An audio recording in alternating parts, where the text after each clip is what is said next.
Moi, je suis nationaliste. Je n'ai pas trouvé d'importance pour le cabinet civil d'accorder une communication à Jeune Afrique. Je n'ai pas trouvé d'importance. D'accord. Parce que là, le cabinet civil démontre qu'on a ce qu'on appelle des suppléants locaux à la tête de nos États.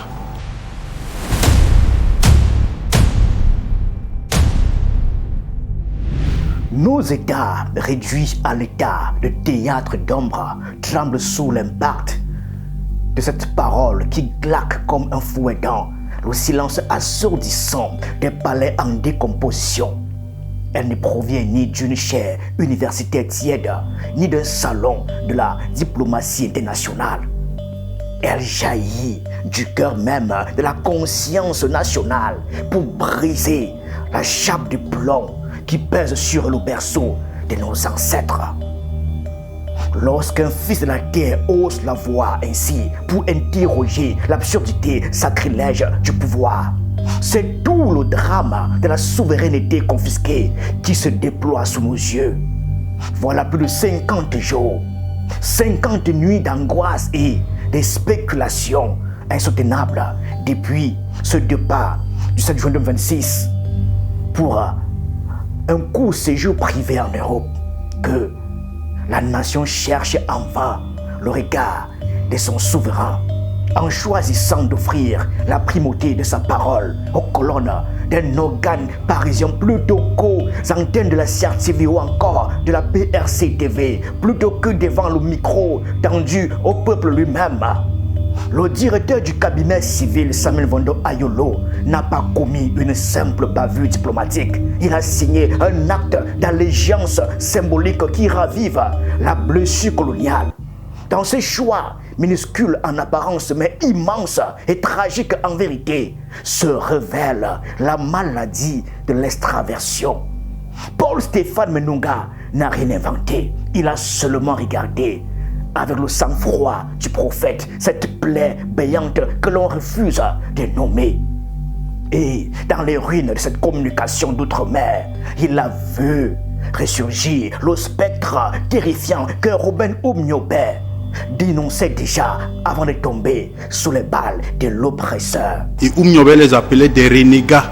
Oui, expliquez bien, des suppléants locaux. Ça veut dire que ce sont des sous-préfets que la France a placés à la tête de nos États. Leur rôle, c'est de continuer à permettre à la France de contrôler le Cameroun.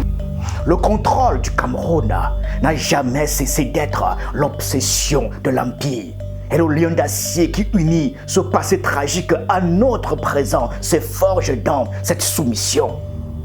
La mémoire du Podol Robin Oumniobé ressurgit des maquis sacrés des écarts, implacables pour juger ses postures contemporaines. Les renégats d'hier portent aujourd'hui les mêmes habits d'apparat, exécutant la même partition tragique d'un théâtre dont les ficelles sont tirées hors du continent.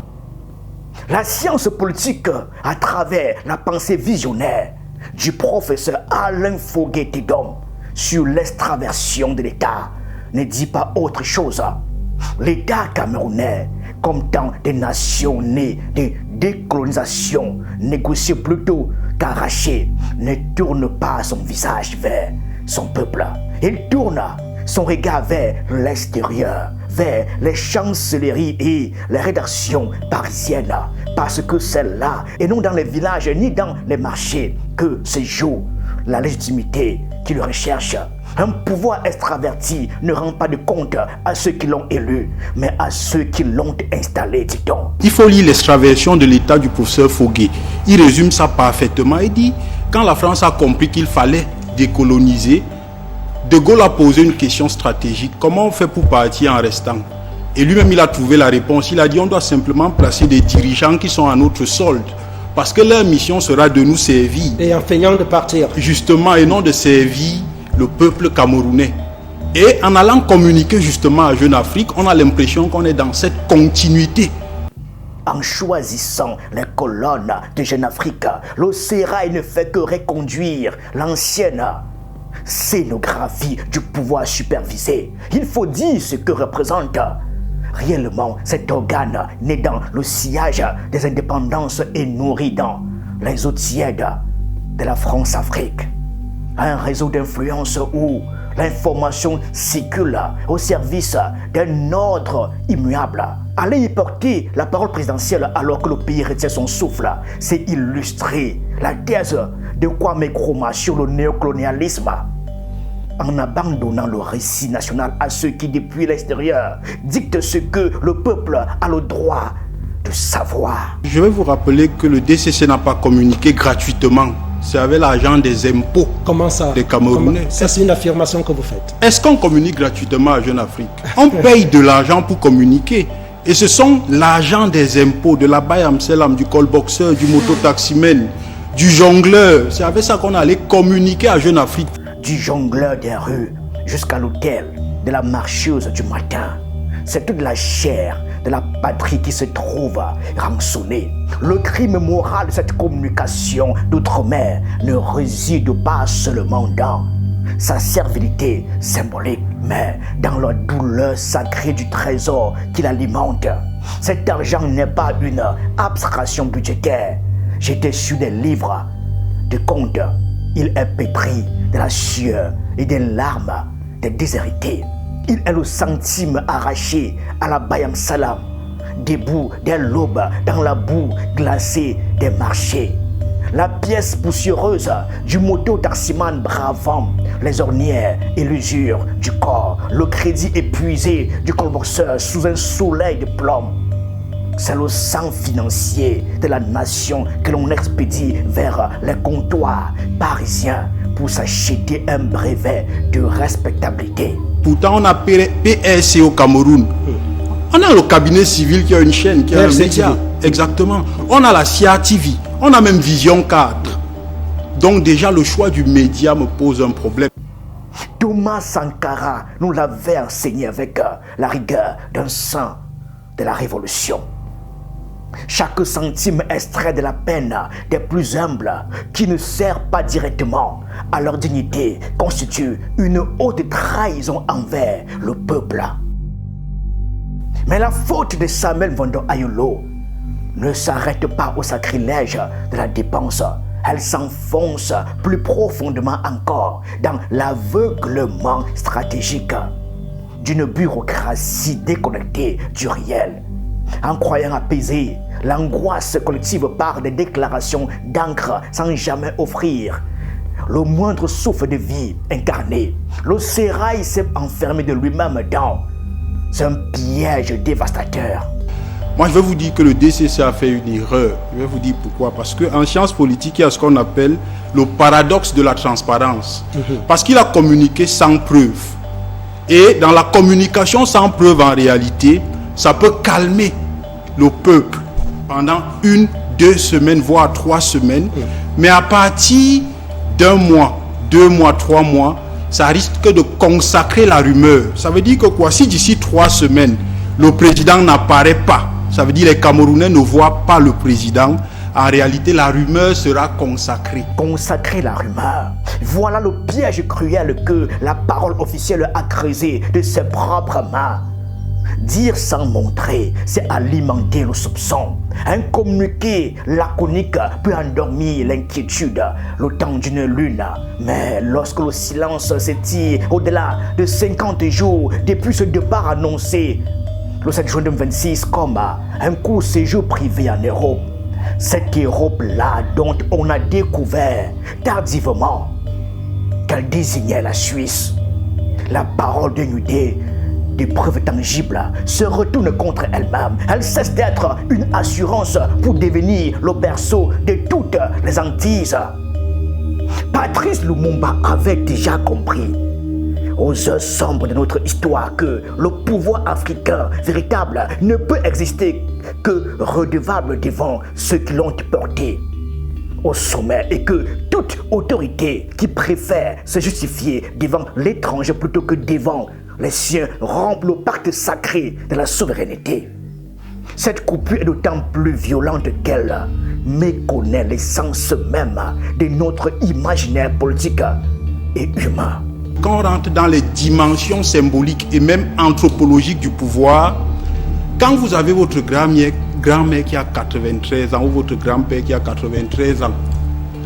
Le jour que vous ne le voyez pas, vous paniquez. Vous avez besoin de le voir chaque jour. Et c'est le besoin des Camerounais actuellement. Ils ont besoin de voir le président. Ils n'ont pas besoin qu'on leur dise que le président accorde les audiences.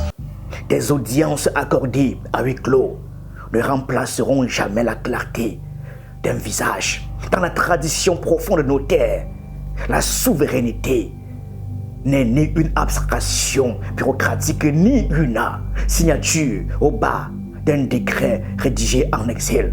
Elle est une charge charnelle et sacrée. Le corps du souverain demeure le miroir de la santé du royaume, le garant cosmique de l'équilibre de la cité. Parce que quand on rentre même dans le principe de redevabilité, le président doit communiquer, il doit rassurer les Camerounais, il doit rassurer le peuple qui lui a donné le mandat en octobre 2025.